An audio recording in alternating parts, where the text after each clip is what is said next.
Today our topic is about the quadratic equations. So quadratic equations हम start कर रहे हैं. चैप्टर नंबर 1 है, ये आपने ग्रेड 9 में सबसे पहला चैप्टर आपका यही था.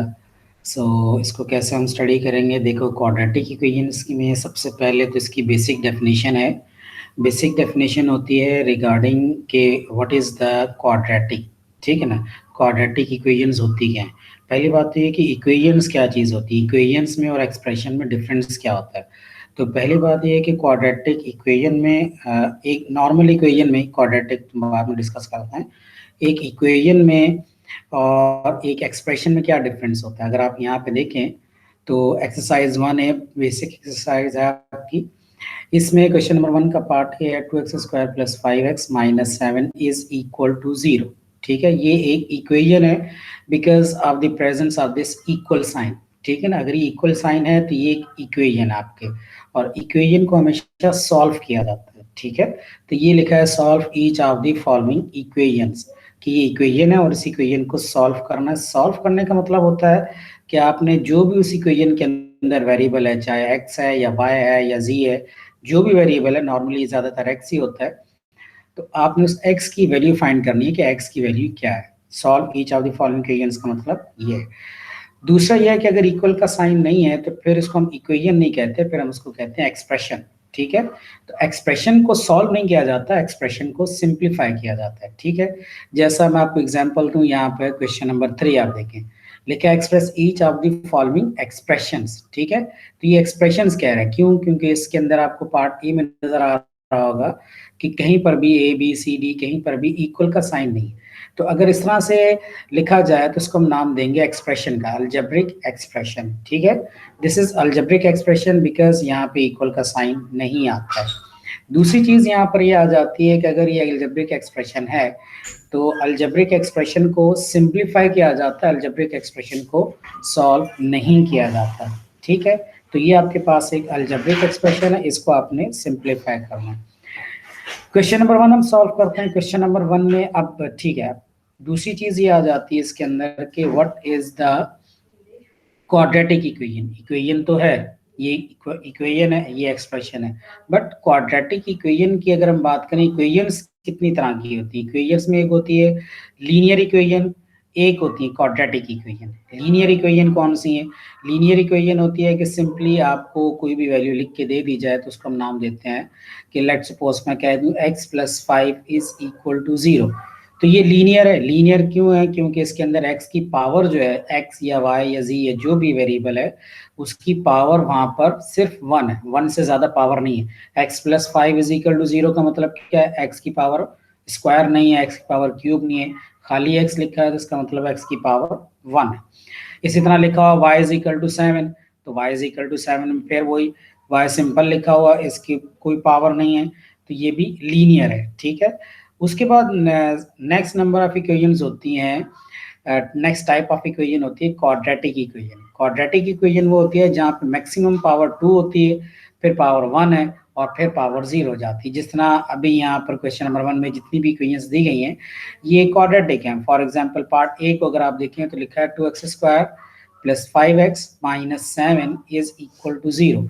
तो यहाँ मैक्सिमम पावर x² है, x की पावर 2 है, फिर x है, 5x में x की पावर 1 है, और फिर -7 है. अगर आप यहाँ देखो तो -7 में x नहीं है, मीन x की पावर 0 हो जाती है. ठीक है, तो x यहाँ पर बिल्कुल नहीं है, तो ये -7 = 0 हो जाता है यहाँ पर. तो ये हो गया आपके पास एक. ठीक है, तो 2x² + 5x - 7 = 0 हो जाता है यहाँ पर. ये आपके पास एक क्वाड्रेटिक इक्वेशन हो जाती है. क्लियर हो गया. उसके बाद आप देखें बी पार्ट है. बी पार्ट में है कि 4x² - 5x - 6 = 0. यहाँ पर भी क्वाड्रेटिक इक्वेशन है क्योंकि मैक्सिमम पावर 2 है, फिर मैक्सिमम पावर 1 है, फिर x जो है उसके अंदर नहीं है, तो वो फिर आपके पास x हो जाता है, बिल्कुल 0 हो जाता है. ठीक है, तो ये बी पार्ट हो गया आपके पास जिसके अंदर x की एक पावर आ जाती है. तो ये है बेसिक सी डेफिनेशन एक्सप्रेशंस की और इक्वेशन की. अब मैं ये देखते हैं कि जी इसके अंदर सॉल्व किस तरह से करना है. तो अगर सिंपल कुछ मेथड नहीं लिखा, क्वाड्रेटिक इक्वेशंस को सॉल्व करने के बहुत सारे मेथड्स हैं. इस एक्सरसाइज में जो सबसे पहला मेथड यहाँ पर है आपके पास, वो आपने ऑलरेडी पढ़ा हुआ होगा पिछली क्लासेस में, कि आपने मिडिल टर्म ब्रेक मेथड करनी है, ठीक है ना। मिडिल टर्म ब्रेक मेथड क्या होता है कि आपने मिडिल टर्म को ब्रेक करना है। अब मिडिल टर्म ब्रेक कैसे करेंगे? फॉर एग्जांपल है यहाँ पर 2x² + 5x - 7। सो अगर आप इसकी बात करें तो 2x² + 5x - 7 = 0। तो मिडिल टर्म ब्रेक मेथड आप जरा बहुत गौर से सुने कि मिडिल टर्म ब्रेक मेथड में हम ये करते हैं कि सबसे पहले तो हमने जो कोफिशिएंट है, जो x² का कोफिशिएंट है, उसको आपने मल्टीप्लाई करना होता है कांस्टेंट के साथ, ठीक है। तो x² का कोफिशिएंट है 2, इसको आपने मल्टीप्लाई करना है 7 के साथ। तो जब आप 2 को 7 से मल्टीप्लाई करेंगे तो 2 7 ज़ा 14 बन जाएगा, ठीक है। आपने 14 के फैक्टर अब निकालने हैं, वो इस तरह से फैक्टर निकालने हैं कि उन फैक्टर से आपने मिडिल टर्म का कोफिशिएंट 5 बना लेना है। तो 7 2 हुआ 14, 14 के आपने फैक्टर बनाए, 14 के फैक्टर बनाए तो क्या होंगे? 2 7 ज़ा 14, दो ही फैक्टर बनते हैं इसके, 2 और 7, ठीक है। 2 और 7 दो फैक्टर बनते हैं, इन्हीं दोनों फैक्टर से आपने मिडिल टर्म बनानी है। तो मिडिल टर्म का कोफिशिएंट है 5। तो अब ये जो दो आपके पास फैक्टर्स आए हैं, इनको आप इस तरह से आपने ऐड करना है या सब्ट्रैक्ट करना है कि वो दोनों के दोनों बन जाएं, दोनों ऐड या सब्ट्रैक्ट करके 5 बन जाए। अगर इस तरह से पॉसिबल है तो ये ब्रेक मेथड अप्लाई हो रहा है। अगर इस तरह से पॉसिबल नहीं है, मीन आप कुछ भी करें, मिडिल टर्म जो है उसका कोफिशिएंट नहीं आ रहा, तो इसका मतलब है कि ये वाला मेथड अप्लाई नहीं हो रहा, कोई और मेथड अप्लाई करें उसके ऊपर, ठीक है, क्योंकि इसकी कुछ लिमिट्स हैं। हर क्वेश्चन के ऊपर ये मेथड अप्लाई नहीं होता, लेकिन यहाँ पर अप्लाई हो रहा है। 7 और 2 से अगर आप देखें, 7 और 2 को सब्ट्रैक्ट कर दें, +7 - 2 कर दें, तो ये बन जाएगा 5। तो ये मैं यहाँ पे इसको सॉल्व करके दिखाता हूँ। लेट सपोज ये आपके पास है 2x² 2x²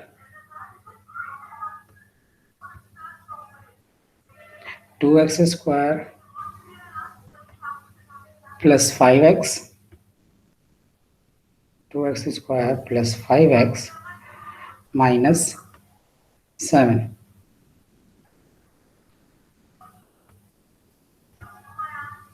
ठीक है, तो अगर हम यहाँ पे ये देखें तो 2x² + 5x - 7 आता है आपके पास, = 0 हो जाता है, ठीक है। तो मैंने यहाँ पे लिख दिया इसको, = 0 हो जाता है ये आपके पास।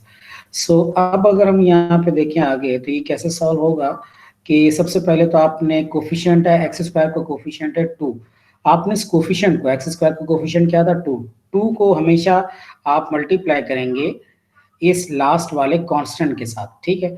तो अगर नॉर्मली पिछली क्लासेस में आपने ये देखा था कि आप मिडिल टर्म ब्रेक मेथड तो सॉल्व करते थे, लेकिन वहां पे खाली x² दिया जाता था। x² का मतलब है कि x² का कोफिशिएंट 1 है, ठीक है। तो अगर x² का कोफिशिएंट 1 है तो 1 को 7 से मल्टीप्लाई करें तो वो 7 ही रहता था। लेकिन अगर 1 नहीं है, 2 है या 3 है या कोई भी नंबर है, तो फिर आपने उसको मल्टीप्लाई करना 2 को 7 से, ठीक है। तो जो भी नंबर है आपने 2 को 7 से मल्टीप्लाई किया तो 2 7 ज़ा बन गया 14। तो अब 14 के आप फैक्टर बनाए तो 14 के फैक्टर अगेन 2 7 ज़ा 14। तो मैं यहाँ पे इसको लिख दूंगा 2x² + 7x - 2x, 2x² + 7x - 2x। तो ये हो जाएगा आपके पास 2x² + 7x - 2x हो जाएगा ये, और माइनस आगे से आपके पास हो जाएगा 7, ठीक है। अब आप ये करेंगे, नेक्स्ट स्टेप के अंदर आप ये करेंगे यहाँ पर कि आपने अब ये 4 टर्म्स होगी। 4 टर्म्स का मतलब है कि आपने 2 2 का पेयर बना लेना है।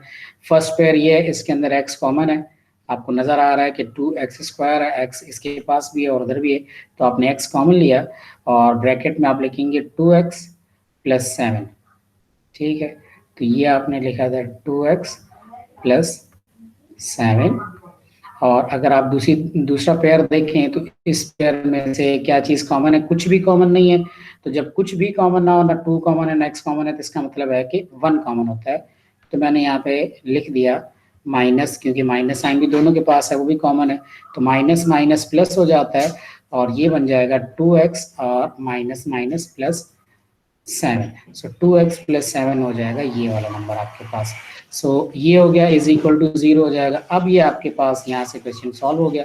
इसके बाद आगे का पार्ट आप कर सकते हो, आप लिख सकते हो कि 2x plus 7 and x minus 1। 2x plus 7 हो गया ये 2x प्लस 7 और x माइनस 1, ये एक ब्रैकेट में एक ये फैक्टर बन गया आपके पास और दूसरा फैक्टर बन गया आपके पास x माइनस 1 का। तो ये है यहाँ पर x माइनस 1 दूसरा फैक्टर आ जाता है आपके पास। x minus 1 is equal to ये हो जाता है 0। अब यहाँ पे आप ये करोगे कि आपने इसके बाद आगे क्या काम किया, इसके बाद आगे का काम ये है कि आपने 2x plus 7 is equal to 0 लिखना है और ये आप लिखेंगे 2x plus 7 is equal to 0 और उधर लिखेंगे 2x plus 7 is equal to 0।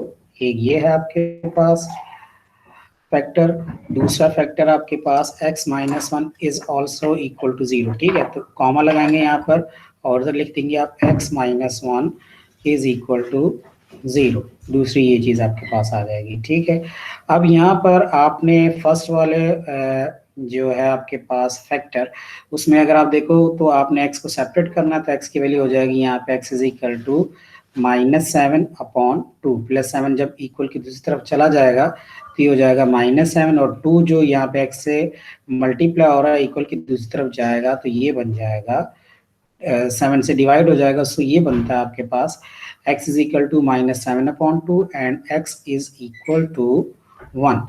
इस तरह करके ये आपके पास एक क्वेश्चन नंबर 1 का पार्ट ए जो है ये सॉल्व हो जाता है। ये इसका आंसर है एंड आई होप कि आपको ये समझ आ गया होगा। ठीक है जी।